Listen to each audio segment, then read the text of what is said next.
Hai guys, bersama updatean Bang Boy. Dan kali ini kita akan nobar, yaitu saat Bung Ripai versus Refli Harun.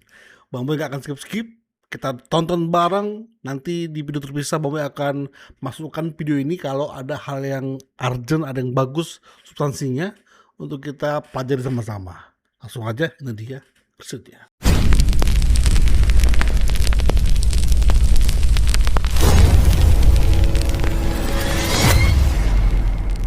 Bang Refli, pemirsa. Bertemu lagi kita kali ini di Breaking News, Bapak-Bapak. Kita ke Bang Rifai terlebih dahulu. Bang, ini eksepsi Dr. Tifa akhirnya diterima. Dan Dr. Tifa pun tadi sudah menyampaikan bahwa akan terus melakukan perjuangan dalam mengungkap kasus ini. Strategi langkah hukum apa yang sudah disiapkan oleh Anda?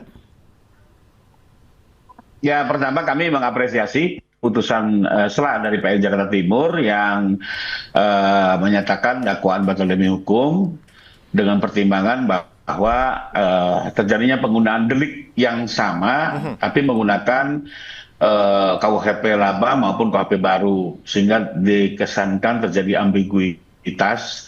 Menurut saya ini sesuatu yang baik ya, sebagai bentuk koreksi agar dakwaan dapat kembali disempurnakan.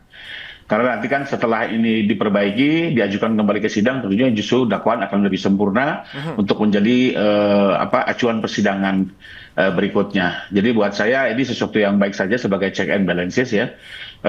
Dan inilah proses hukum yang dinamis, yang baik. Jadi menurut saya ini sesuatu yang baik. Tinggal kita tunggu berapa lama jaksa akan segera memperbaiki itu dan mengajukannya kembali ke persidangan. Demikian. Oke, Bang Refli, ini sebagai suatu sinyalemen yang baik dikatakan seperti itu ya untuk memperbaiki dakwaan, tapi juga tadi disinggung ada sedikit ambiguitas. Tanggapan Anda seperti apa, Bung Refli? Ya, pertama saya klarifikasi ya, kalau untuk persidangan saya bersidang di Masroy ya. Ya, tapi kalau non sidang saya masih memiliki kuasa hukum dari Dr. Tifa atas nama Troya ya. Jadi Tifa Royce Advocates. Tapi untuk sidang saya ke Mas Roy. Jadi itu klarifikasi. Oke. Nah, yang kedua adalah begini, kalau saya kan baru saja mendengarkan lagi, sesungguhnya satu-satunya upaya yang bisa diberikan kepada jaksa penuntut umum itu hanya perlawanan berdasarkan pasal 206. Karena kalau itu perbaikan satu kali, itu tidak dipertimbangkan. Karena pasal 75 yang disebut itu hanya ayat 2 dan ayat 3.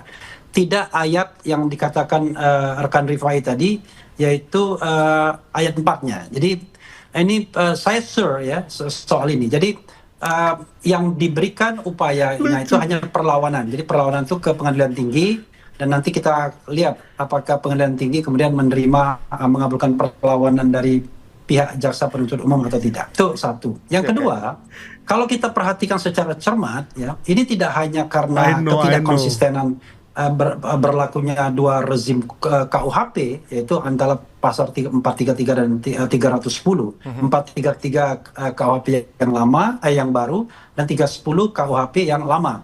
Tidak hanya begitu, yang dikatakan oleh hakim dalam pertimbangannya itu dia bicara tentang terpenuhinya unsur-unsur untuk kemudian sebuah tindak pidana dan kemudian menggunakan pasal apa. Dia mengatakan begini, bahwa yang namanya tindak pidana itu bisa saja kemudian menggunakan pasal apapun, ya, beberapa pasal dikombinasikan dan kemudian tergantung pada jaksa untuk menggunakan pasal apa.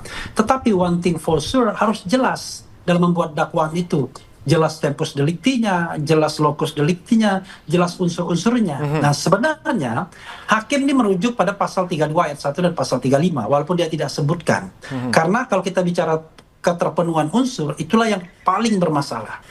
Jadi satu yang kami pahami adalah terhadap dakwaan ini tidak bisa lagi diperbaiki karena sudah dinyatakan batal demi hukum dan tidak diberikan kesempatan oleh hakim dalam amar putusannya untuk menggunakan mekanisme pasal 75 ayat 4 KUHP, tetapi yang diberikan adalah mekanisme pasal 206 KUHP, yaitu perlawanan. Jadi kita tunggu saja nanti apakah kemudian jaksa penuntut umum akan melakukan perlawanan atau tidak.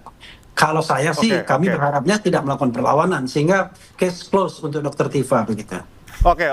Bang Rifai, bagaimana kalau untuk dakwaan ini yang tadi disampaikan oleh Bung Refli, kalau Anda mendengarkan, apakah memang akan menyempurnakan dakwaan, apakah nanti akan dibuat dakwaan baru untuk kasus ini?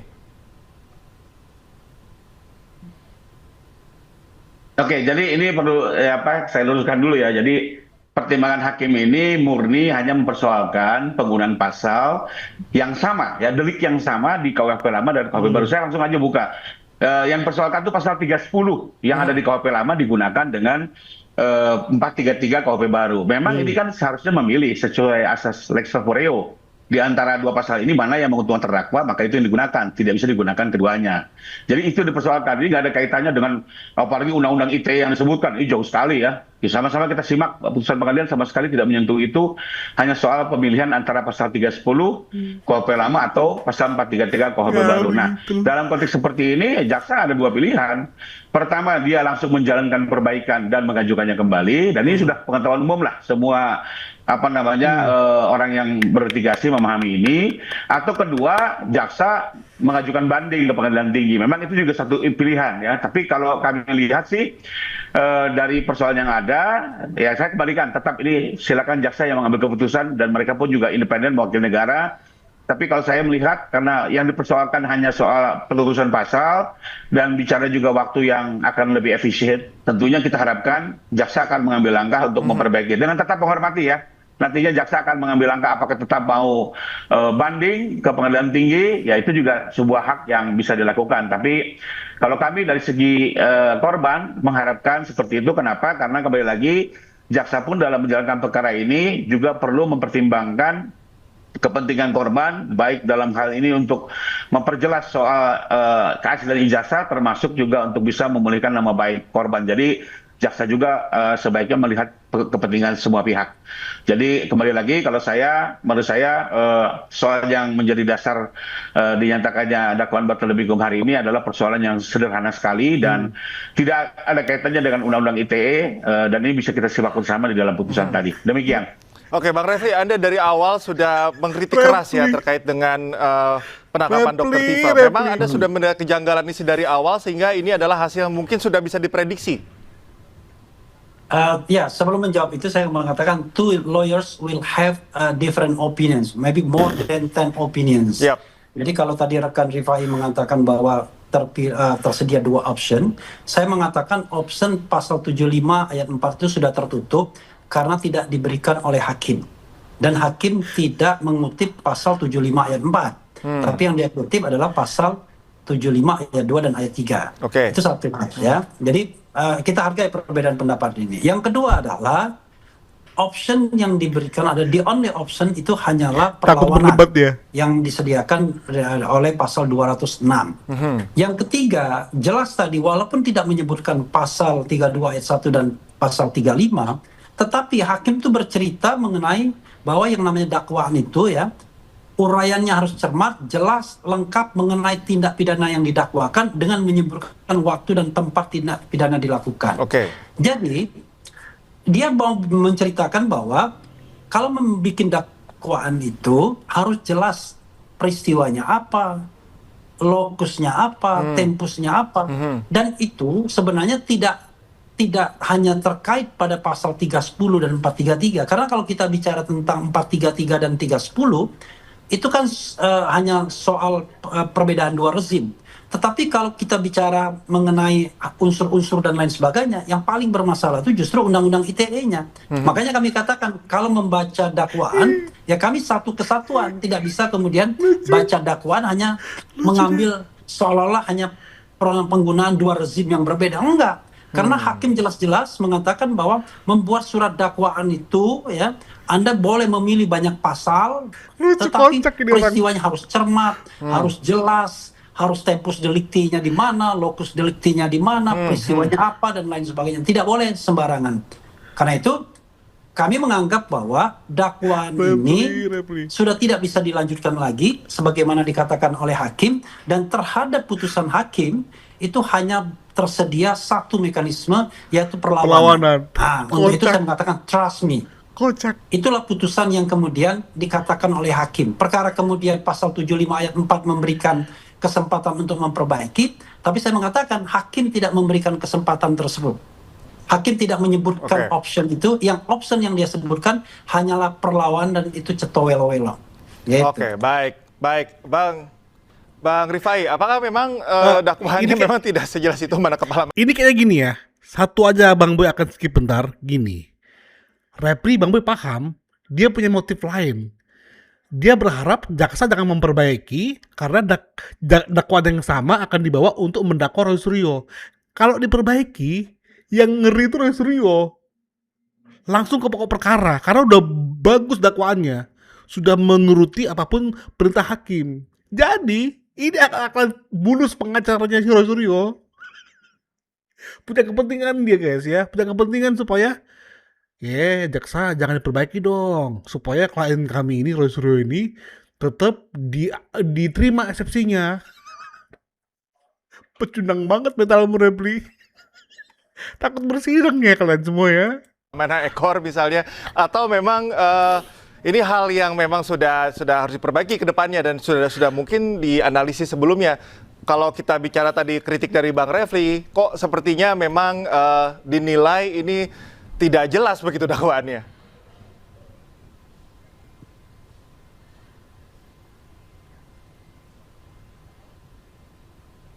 Halo, ke saya pertanyaannya. Halo, Halo, Bang Rifai, bisa mendengar suara saya? ke saya. Oke, sorry. Oke, Ya, tadi kritik kembali dari Bang Refli adalah dakwaan yang oke, memang saya paham. terlalu abstrak. Kalau saya boleh generalisir seperti itu. Deliktinya, lokus deliktinya, dan juga tanggalnya, dan juga berbagai detail-detail dalam dakwaan ini tidak jelas, sehingga memang wajar saja jika ditolak. Apakah memang hal itu sudah diketahui oleh kuasa hukum sebelumnya? Enggak, yang disampaikan Bang Refli ini pengetahuan umum dan tidak pernah ada dalam putusan tadi. Mari kita simak saja lah langsung putusannya. Saya kan dengan beliau tadi sama-sama di ruang sidang mendengarkan langsung, bahkan saya mencatat di handphone ya. Jadi hakim itu menjelaskan baru secara mendengarkan umum lagi, bahwa rekan Rifai. Kira-kira dakwaan 2 itu menit, 5 menit memang yang lalu. Sebentar, Bang Refli.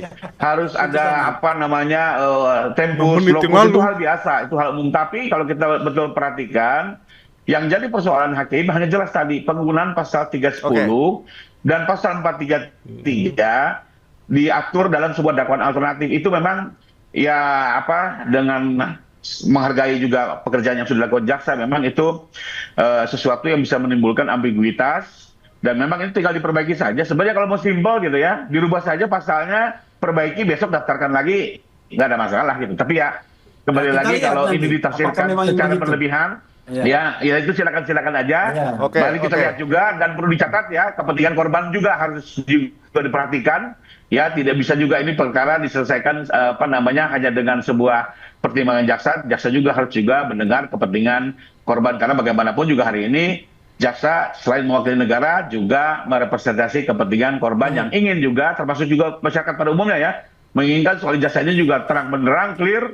Ya, apakah asli atau sebaliknya, termasuk juga bagaimana dengan nama baik Pak Jokowi yang sudah apa namanya begitu terkoyak akibat peristiwa tuduhan ijazah Oke. palsu ini. Oke, Bang Refli, yang ada titik beratkan tadi ternyata dinilai masalah biasa saja, itu normal-normal saja, sehingga tidak Ya, berpengaruh nanti kita terhadap dakwaan buktikan. awalnya. Bagaimana, Ya kan? Bu Refli? Pertama ya, kita akan buktikan nanti apakah memang akan ada perbaikan dakwaan atau tidak. Kalau saya mengatakan tidak tersedia perbaikan dakwaan tersebut karena tidak diperintahkan oleh hakim. Yang diperintahkan oleh hakim sebagai sebuah option itu adalah perlawanan.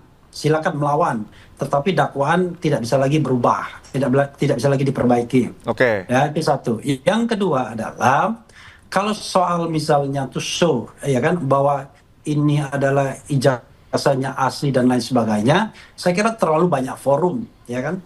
Roy Suryo sudah mengajarkan kepada kita, ya, Hakim Arsul Sani sudah mengajarkan kepada kita bagaimana to convince people mengenai keaslian ijazah. Gampang, bahwa tunjukkan, selesai. Memang Oke. masih ada pro dan kontra, tetapi Ya, pro berarti- dan kontra itu segera hilang dan menepi ketika kemudian kita dengan yakin, dengan confident menunjukkan ijazah kita. Nah, Pak Jokowi ini kan tidak pernah melakukan itu. Kalau kemudian bicara tentang forum bagaimana menunjukkan itu, tenang rekan Rifai. Itu sudah akan ada gugatan baru lagi ya di Solo tadi Pak Taufik mengatakan, dan bahkan ada pelaporan ke Barreskrim Mabespori dari tim pemburu ijazah palsu.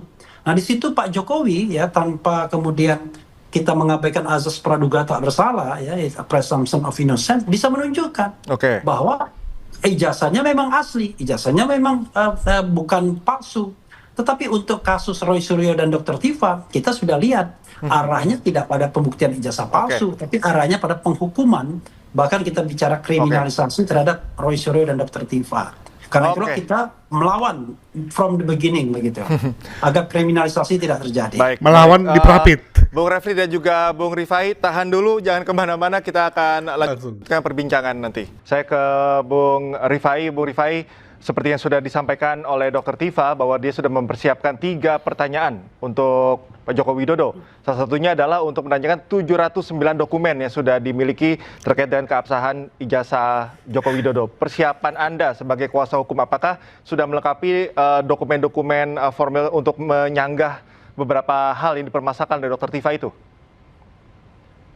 Ya, pertama saya perlu pastikan nanti ya, manakala nanti dakwaan sudah didaftarkan kembali dan kembali bergulir, pada gilirannya sesuai dengan panggilan majelis hakim ataupun jaksa, Pak Jokowi akan hadir langsung di Pengadilan Negeri Jakarta Timur seperti rakyat biasa, duduk di pengadilan menjelaskan seluruh fakta yang dia ketahui, termasuk juga memohonkan keadilan dalam pengaduan yang diajukan. Kedua, terkait dengan pertanyaan yang disampaikan, tentunya semua pihak punya hak untuk menanyakan terkait dengan ijazah yang dimiliki oleh Pak Jokowi, termasuk juga pendidikan yang selama ini dijalaninya, sepanjang memang itu fakta betul-betul diketahui. Nah, mengenai dokumen-dokumen, ini mungkin perlu saya luruskan. Dari sekian ratus dokumen itu, apakah memang dokumen itu betul-betul dalam pemilikan dan penguasaan Pak Jokowi?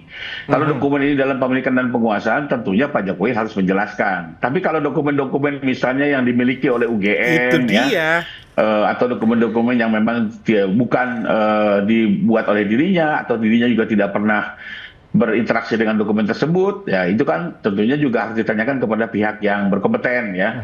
Jadi kembali lagi, tidak harus seluruh 700 dokumen Pak Jokowi harus tahu semua, kan menurut saya juga itu terlalu berlebihan ya. Tapi kalau memang ini berkaitan, misalnya contoh KHS-nya, KRS-nya, ya, tentu rencana studi atau karya studi, ya, beliau tentu bisa menerangkan, ya, termasuk misalnya laporan KKN, termasuk misalnya hasil pengujian pengujian skripsinya, ya kan selama ini kan diisukan oleh Pak Roy kan tidak pernah ada tuh hasil pengujian. Nah itu ada tuh, nanti akan ditunjukkan sendiri oleh UGM. Nah mungkin kalau itu beliau tahu kan. Siapa saja yang menandatangani, nilainya dapat berapa, ya biar ini bergulir seperti biasa lah, karena memang kebenarannya harus diuji kan, agar hakim memperoleh keyakinan. Jadi Pak Jokowi siap hadir di pengadilan menjelaskan pertanyaan-pertanyaan yang diajukan oleh pihak manapun, sepanjang memang terkait dengan perkaranya ya, jangan menanyakan soal partai lah, apa yang nggak ada kompetensinya gitu ya. Menurut saya itu berlebihan, demikian. Bung Refli, dengan kehadiran Pak Joko Widodo nanti, jika memang hadir, apakah memang ini bisa mempercepat penyelesaian kasus ini, atau masih ada hal-hal lain mungkin yang bisa menghambat selesainya kasus ini? Ayo Refli. Loh, ini sudah putusan sela, memang ada kemungkinan tadi perlawanan, kalau saya katakan cuma perlawanan ya.